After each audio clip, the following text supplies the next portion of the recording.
Welcome students. जैसा कि आपने पिछली क्लास में यानी पिछले वीडियोस में हमने आपको पढ़ाया था डॉट स्ट्रक्चर फार्मूला, जिसमें हमने जाने थे कि यानी कोई कार्बन कंपाउंड हो तो इसका इलेक्ट्रॉनिक डॉट स्ट्रक्चर कैसे होगा, कैसे बनते हैं और इसका स्ट्रक्चर फार्मूला भी कैसे बनते हैं। तो इसमें हमने पूरा डिटेल्स में आपको समझाया था।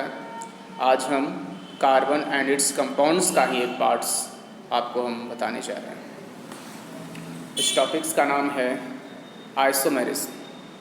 ठीक है, तो हम यहाँ पर जानेंगे कि कार्बन एंड इट्स कंपाउंड में आज का टॉपिक्स आइसोमेरिज्म। ठीक है, जैसा कि आप देख पा रहे हैं आइसोमेरिज्म, इसको कहते हैं समावता। जैसा कि इस बताई गई है, carbon compound having the same molecules formula, carbon compounds having the same molecule formula but different structure formula are called isomerism. This property is called isomerism. Example of butane C4H10 has two isomers. They are normal butane and isobutane. मैं आपको बताना चाहता हूँ isomerism के बारे में। ऐसे तो कहा गया है कि ये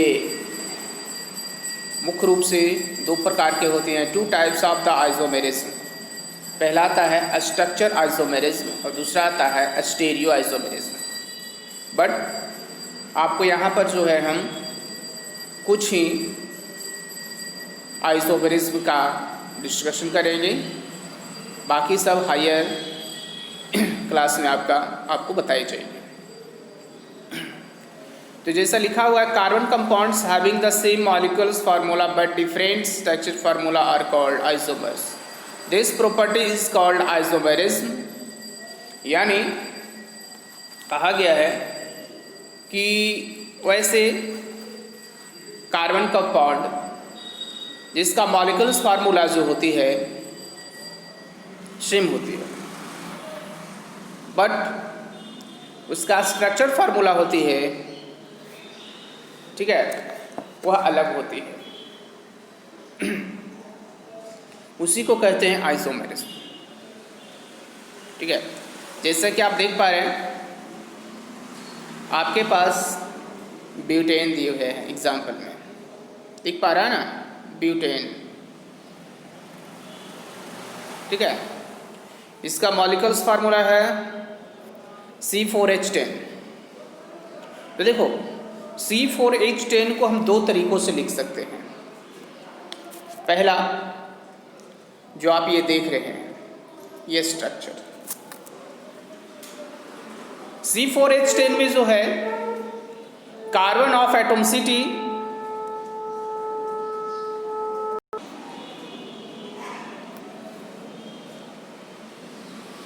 carbon of that atomicity is 4 and hydrogen of the atomicity is 10।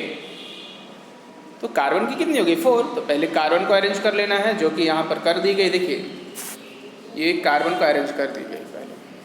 ठीक है, उसके बाद हाइड्रोजन को भी अरेंज करके लिख दी गई। लिख कर एक बार फिर से कैसे लिखना है, पहले लिखना है कार्बन को C C C C, क्योंकि कार्बन कितने हैं, इसकी एटॉमिसिटी 4 है ना। उसके बाद हाइड्रोजन को इंडिकेट करना है H H H। आप लोग कॉपी में एकदम सीधा सीधा लिखेंगे, ठीक है, नहीं तो गलत हो जाएगी।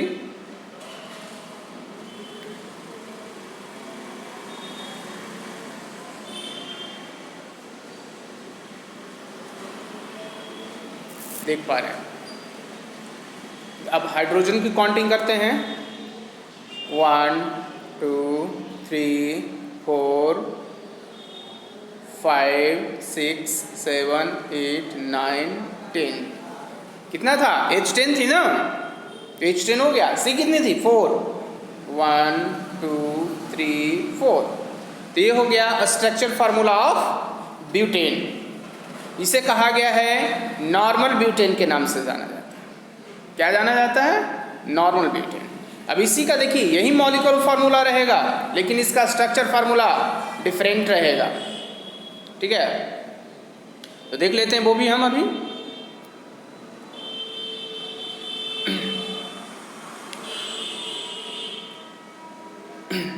तो चलिए पहले C4H10 को डायमेंशनल फार्मूला में हम कन्वर्ट करके बताते हैं। देखो ये C4H10 है, ठीक है। तो ये C4 जो H10 है इसका डायमेंशनल फार्मूला होगा CH3 CH2 CH2 CH3। ये इसका हो गया डायमेंशनल फार्मूला। देखिए इसमें हम कार्बन की जब काउंटिंग करते हैं तो 1 2 3 4 मिला ना, 4 ही है ना। हाइड्रोजन की अगर काउंटिंग करते हैं फिर इसमें बताना चाहता हूँ कि जो मीथेन है जिसका मॉलिक्यूलर फार्मूला है आपका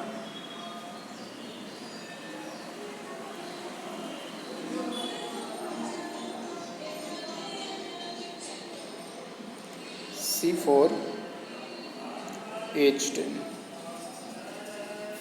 ठीक है। तो इसका जो है डायमेंशनल फार्मूला में पहले हम लिख लेते हैं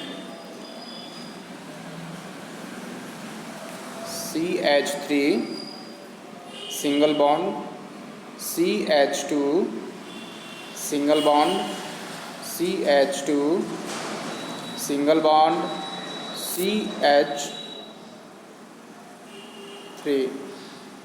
सॉरी एक मिस हो गई है,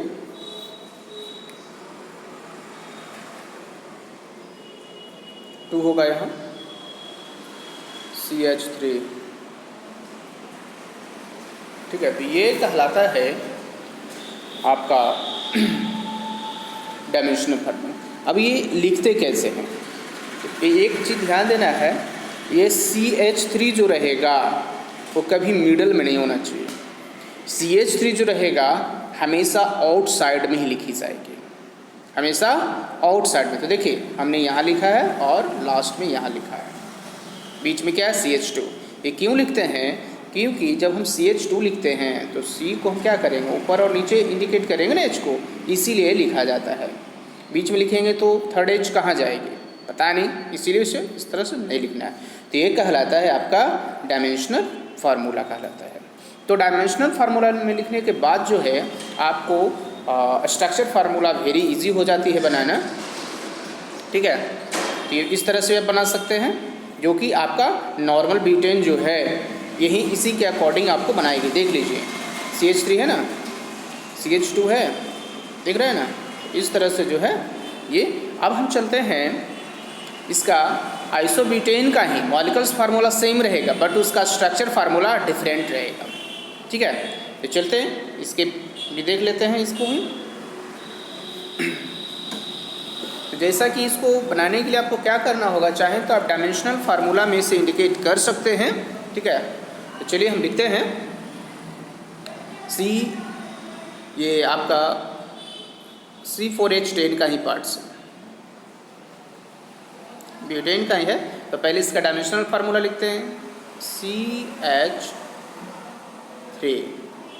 सिंगल बॉन्ड CH, ठीक है। फिर यहाँ से branch of the single bond CH3, ठीक है। उसके बाद सिंगल बॉन्ड CH3। अब देखिए कार्बन को हम काउंटिंग करते हैं, तो कार्बन का यहाँ देखिए 1 हो गया, 2 हो गया, 3 हो गया, 4 हो गया। हाइड्रोजन को काउंटिंग करते हैं तो 3 हो गया, 3 1 4 4 3 7 7 3 10 आ गई ना। तो ये कहलाता है आपका ब्रांचेस, ठीक है। तो इसको जब हम स्ट्रक्चर फार्मूला में करते हैं कन्वर्ट, ठीक है, तो स्ट्रक्चर फार्मूला इसका किस प्रकार से हो रहा है, तो आप देख पा रहे हैं CH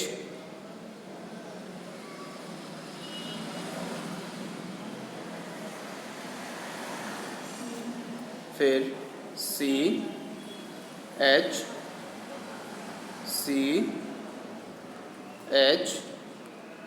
H and H, single bond CH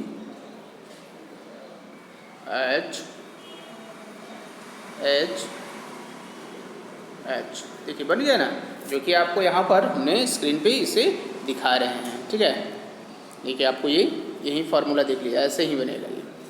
इसका नाम है आइसोब्यूटेन। क्या नाम है इसका है? आइसोब्यूटेन, ठीक है। तो आपने देखा कि ब्यूटेन के कितने आइसोमर्स है? 2, ठीक है, एक नॉर्मल ब्यूटेन और एक आइसोब्यूटेन, ठीक है। और दोनों का जो प्रॉपर्टीज़ है अलग है, दोनों का जो प्रॉपर्टीज़ है वो अलग है, ठीक है। इसका फिजिकल प्रॉपर्टीज़ और केमिकल प्रॉपर्टीज़ दोनों का दोनों ही जो है इसका डिफरेंट है। इसका सिर्फ मॉलिक्यूल्स फार्मूला सेम होगा, लेकिन इसका फिजिकल प्रॉपर्टीज़ और केमिकल प्रॉपर्टीज़ जो होगी वह अलग अलग होगी, ठीक है। अब हम चलते हैं नेक्स्ट, हमें दिखाई दे रहा है पेंटेन। वो तो ब्यूटेन था ना, उसके बाद क्या थी? पेंटेन। पेंटेन में बताया कि C5H12 has 3 isomers, they are normal pentane, isopentane and new pentane, ठीक है। इसका 3 आइसोमर्स है। अब देख पा रहे हैं, तो आइसोमर्स के बारे में हमने बताया था कि कुछ का जो है आपको हमेशा याद भी रखना होगा, ठीक है, और अच्छी तरह से समझनी भी होगी। तो चलते हैं इस पे भी थोड़ा सा हम ध्यान देते हैं। देखिए C5H12 है, C5H12 पेंटेन का है। किसका है? पेंटेन का है, C5H12। तो C5H12 तो हम देखते हैं कि carbon of the atomicity is 5 and hydrogen of the atomicity is 12, ठीक है। तो 12 इसका है और इसका 5 है, ठीक है। तो हम देखते हैं कि पहले कौन इंडिकेट होगा? कार्बन होगा। तो चलिए कार्बन को इंडिकेट करते हैं पहले हम।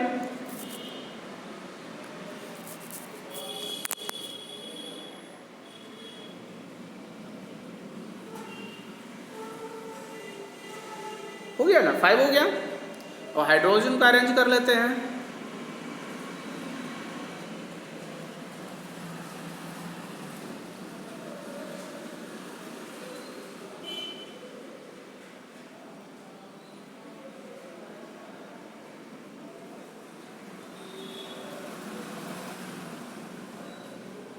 जो कि आप देख पा रहे हैं, आपके स्क्रीन पे वीडियो में भी आपको दिखाई दे रही है।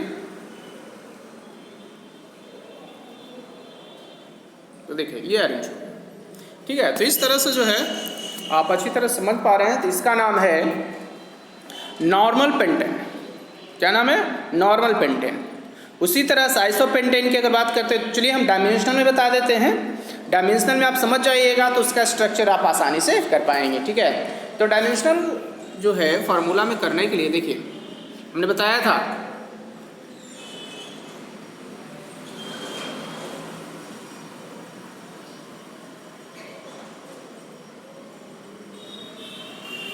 CH3, ठीक है, उसके बाद CH, उसके बाद CH3 है, ठीक है। उसके बाद CH, उसके बाद CH3 है ना। तो ये हो गया डायमेंशनल फार्मूला। डायमेंशनल फार्मूला जैसे ही आपके बन जाते हैं, ठीक है, तो इसके बाद आप उसका जो है स्ट्रक्चर फार्मूला आसानी से निकाल लेंगे, ठीक है। तो समझ में आ गई होगी। उसके बाद उसी तरह से आप देख रहे हैं नियो पेंटेन में जो है, तो नियो पेंटेन को भी वेरी इजी है आपको बनाना इसका ये स्ट्रक्चर्स, ठीक है। इसको कंप्लीट करने के लिए आपको क्या करना होगा? एक चीज़ ध्यान देना, एक ग्रुप है R, फंक्शनल ग्रुप में अकाउंट होती है इसका आर का जो वैल्यू होगा, ठीक है, वह होता है CH3। कितनी होती है? CH3। कहीं कहीं आपको बुक में दिख सकता है, ठीक है, तो इसीलिए इसका ध्यान से आप लोग देखिएगा। तो देखिए हम चलते हैं आपको लेकर के और नियोपेंटेन के स्ट्रक्चर्स कैसे होगी इसके बारे में आपको बताना चाहते हैं, ठीक है। तो CH3 single bond C, CH3 C, CH3 single bond CH3। अब इसमें ज़रा ध्यान दीजिए, कार्बन कितने हो गए? 1 2 3 4 5, और हाइड्रोजन कितने हो गए? 3 3 6 6 और 3 9 और 9 3 12, हो गया ना। तो ये भी आपका एक स्ट्रक्चर फार्मूला है, बट सभी में ये नॉर्मल पेंटेन, आइसोपेंटेन और नियोपेंटेन, ये तीनों में जो है फिजिकल प्रॉपर्टीज का और केमिकल प्रॉपर्टीज जो है पूरी तरह से डिफरेंट है, ठीक है। तो आपको आज का ये आइसोमेरिज्म जो है समझ में आ गई होगी। क्या यानी प्रॉब्लम, कोई दिक्कत नहीं है ना। तो आइसोमेरिज्म इसी तरह से आपको समझे जाते हैं, और इसका डेफिनेशन भी आपने देख लिया, मैं बताया आपको, और इसको किस तरह से इंडिकेट करनी है, कैसे करनी है, इसके बारे में आपको हमने भी बताया। नेक्स्ट टॉपिक हम चलते हैं लेकर के आपको फंक्शनल ग्रुप। फंक्शनल ग्रुप, ठीक है, कहता है फंक्शनल ग्रुप, ठीक है, एन एटम और the group of atom which decide the properties of the carbon compound is called functional group, ठीक है। फंक्शनल ग्रुप में बताई गई है आपको, ठीक है,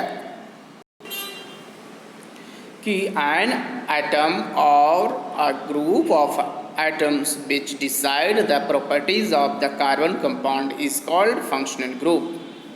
यानी अगर कोई भी कार्बनिक कंपाउंड हो और उसमें जो प्रेजेंट होती है वह समूह जिस पर जो है कंपाउंड का केमिकल प्रॉपर्टीज डिपेंड्स करता है, वही कहलाता है आपका क्या? फंक्शनल ग्रुप, ठीक है। अब यहाँ पर एक चीज़ हम बता देना चाहते हैं, चलिए हम लिख करके आपको बताना चाहते हैं, ठीक है, कि फंक्शनल ग्रुप जो है, तो फंक्शनल ग्रुप में कुछ एक्टिव ग्रुप होते हैं और कुछ इनएक्टिव ग्रुप होते हैं, ठीक है। जैसे कि हम एक एग्जांपल लेते हैं मेथिल अल्कोहल, जिसका मॉलिक्यूल्स फार्मूला होता है CH3OH। आइए थोड़ा सा जो हम इसका CH3OH, 1 मिनट हाँ, CH3OH ये है मेथेनॉल, जिसको मेथिल अल्कोहल के नाम से भी जाना जाता है। अब देखिए इसमें दो ग्रुप बने हुए हैं, दो ग्रुपों से कंबाइन करके बने हुए हैं। यहाँ पर एक आप देख पा रहे हैं, एक है CH3 और दूसरा है OH, दिख रहा है ना। यानी मेथिल अल्कोहल के दो पार्ट्स हैं, एक है मेथिल ग्रुप और दूसरा है हाइड्रोक्सिल ग्रुप, ठीक है। फर्स्ट ग्रुप जो है वह मेथिल ग्रुप का है और नेक्स्ट ग्रुप जो है आपका हाइड्रोक्सिल ग्रुप का है, ठीक है। तो आपको हम बताना चाहते हैं कि ये देखिए इसमें जो है ये CH3OH है ना। तो ये जो कहलाता है, ये आप देख पा रहे हैं ना, तो ये है एक्टिव ग्रुप, एक्टिव ग्रुप है ये, ठीक है।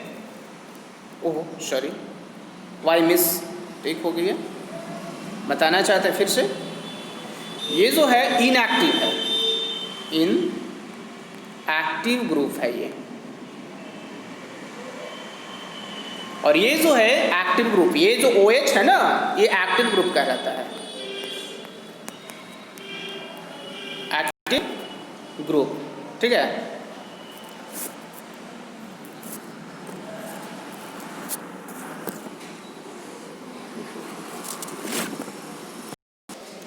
जैसे कि आप देख पा रहे हैं ये मेथिल CH3OH, इसके दो पार्ट्स होते हैं।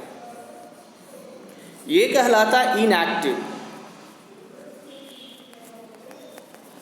और ये कहलाता एक्टिव। ठीक है, तो हमेशा जो डिपेंड्स करता है वो एक्टिव ग्रुप पे करता है कि भाई तो इसमें एक्टिव आपका हाइड्रोक्सिल ग्रुप है, ठीक है, और इसका जो है ये मेथिल ग्रुप है। ठीक है, तो आप अच्छी तरह समझ पा रहे हैं। तो इसी में हम आपको बताना चाह रहे हैं कि भाई कैसे जो है फंक्शनल ग्रुप का वर्किंग करता है। An atom of a group of atom which decide the properties of the carbon compound is called functional group। अब देखिए यहाँ पर जो है हम कुछ ग्रुप के नाम बताएंगे और इम्पोर्टेंट है ये ग्रुप, इसे अच्छी तरह से जो है आप जो है याद कर लेंगे। अगर ये याद आप नहीं करते हैं तो आपको परेशानी हो सकती है। ठीक है, इसीलिए ग्रुप को याद रखेंगे कि किसके साथ क्या मिलने पर, कंबाइन होने पर कौन से ग्रुप का फॉर्मेशन होगा। ठीक है, तो चलते हैं आपको कुछ हम ग्रुप की ओर लेकर के। फर्स्ट आप देख रहे हैं, फर्स्ट पॉइंट आपके सामने है हैलाइड, इसे हैलो ग्रुप के भी नाम से जाना जाता है। ठीक है, इसे एल्किल हैलाइड के नाम से भी जानते हैं। तो Cl आप देख पा रहे हैं, single bond of the Cl, single bond of the Br and etcetera. Name of with, इसमें जो है नेम के इंड में जो है एन लगा रहे।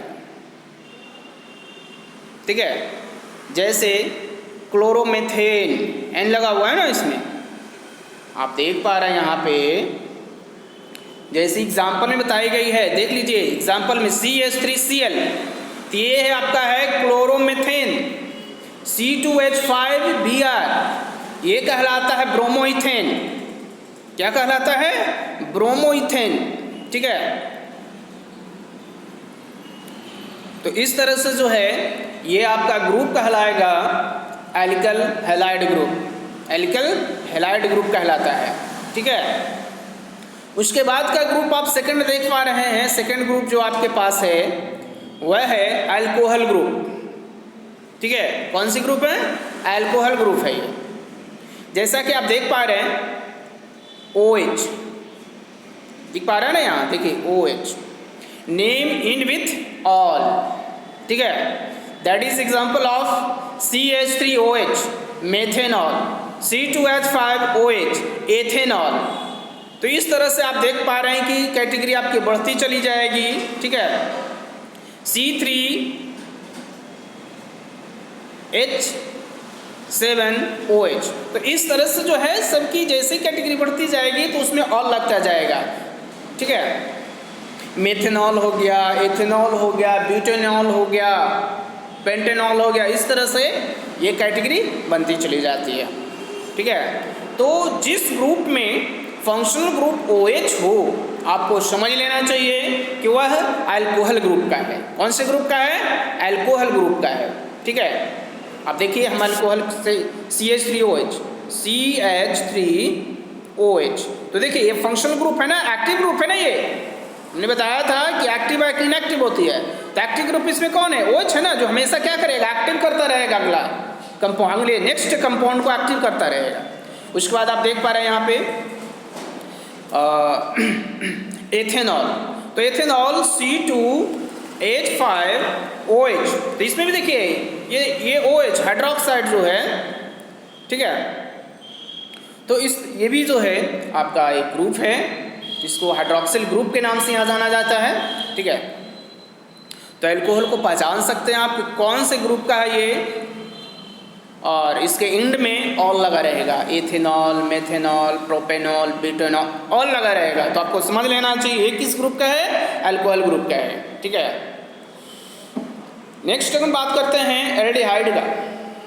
ठीक है, aldehyde, the group active group of CHO, active group of CHO, इसका एक्टिव ग्रुप जो रहेगा CHO फॉर्म में रहेगा। ठीक है, और इसका स्ट्रक्चर फार्मूला इस तरह से रहेगा, C single bond H double bond O, name in with the al, जैसे मेथेनल, इथेनल, प्रोपेनल, यानी इंड होने वाले जो वर्ड होंगे वह अल होंगे, जैसे मेथेनल, इथेनल, ब्यूटेनल, हेक्सेनल, ये सभी जो रहेंगे एल्डिहाइड वाले ग्रुप के रहेंगे। ठीक है, जैसा कि आप यहाँ पर फार्मूला में देख पा रहे हैं, दैट इज एग्जाम्पल ऑफ, आप देखिए यहाँ पर जो है अब मेथेनल का ये रहा HCHO, ठीक है, ये मेथेनल है। तो आपको पहचान में कैसे आएगी, तो जरा गौर करिए, CHO देखिए यहाँ पर है ना, जब इसको हम पार्ट्स में स्प्लिटिंग करते हैं, ठीक है, तो HCHO आप देख पा रहे हैं यहाँ पे, तो इस चीज तो ये देखिए ये आपका क्या है, एल्डिहाइड ग्रुप है ना, ये जो है एल्डिहाइड ग्रुप है ना, देख लीजिए।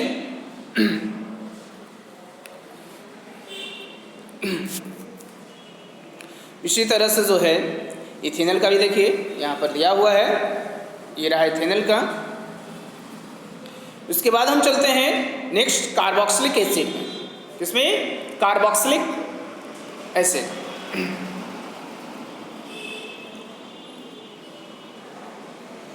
Carboxylic acid COOH, active group of COOH, इसका एक्टिव जो ग्रुप रहेगा वो COOH फॉर्म में रहेगा, याद रखिएगा, C single bond OH, name in with oic acid,